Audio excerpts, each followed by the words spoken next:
stage next, everybody. She's a runner, but only from problems. Please give it up for Miss Allie Bennett, everybody.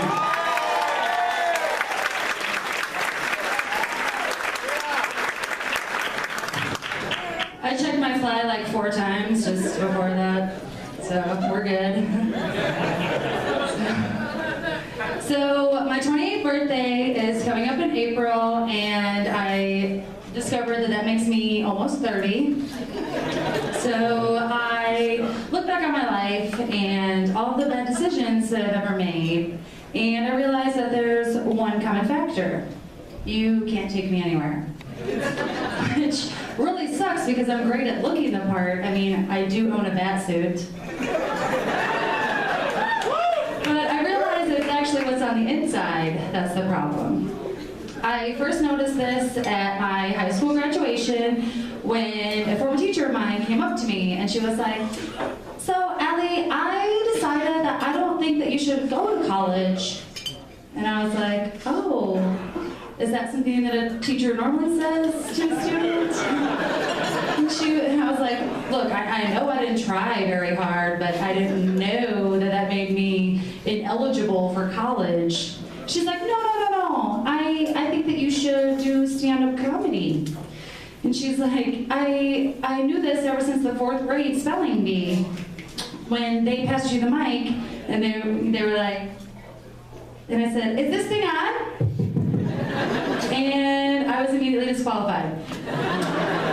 So I still think about that disqualification to this day, and I'm like, what would I do differently? I would definitely still tap the mic. But I would also be like, after they were like, "You're disqualified," I'd be like, "Yo, follow me on Twitter, I'm at Alleywags." And then I would mic drop. But as I got older, I decided that I should work on my inside.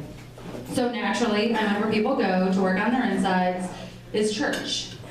So I also started going to appease my parents, but they will also soon realize that you can't take me anywhere. So I'm digging the whole church thing. I'm like bobbing my head, clapping my hands to the music. I'm like, look at this, I'm totally got this. So offering basket comes up and I'm like, all right, open up my wallet. I only have a $100 bill. So I'm like, I know the standard is to tithe 10%. So I owe $10. So I am trying to find my change in the offering basket. So I now know that it is frowned upon to make change out of the offering basket. Also, I haven't been invited to church since. But before I can get too down on myself, I did realize that there is one environment that I do thrive in, the bar. I've always been a happy drunk. I really thrive there. Everyone really gets me. We're all on the same page. I see some drunk chick in the bathroom. She's got like the one eye. She's like trying to do a ponytail. I'm like, yo, what's up, girl? You need some help? I'm a hairstylist. I can help you. She's like, yeah, what you got? I'm like, I got these 2 cherry stems. Let's make it work, girl. And there it is, you know? But I do actually lie to people about my occupation. I do not tell them I'm a hairstylist. I tell them that I'm a dog groomer. And the reason for this is because I don't like to get solicited for hair advice. I actually started off telling people that I was a podiatrist because I was like, who's going to ask somebody a question about their foot? Somebody will. Some drunk guy in the bar who's like, check out this ingrown toenail. What do I do? And I was like, oh, I'm actually a hairdresser. I don't,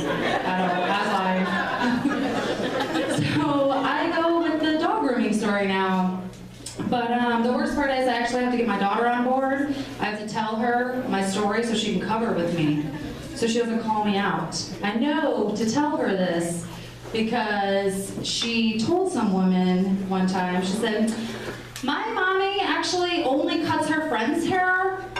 I have never actually even seen her cut the dog's hair. She takes the dog to PetSmart for his haircuts. I'm Ellie Bennett.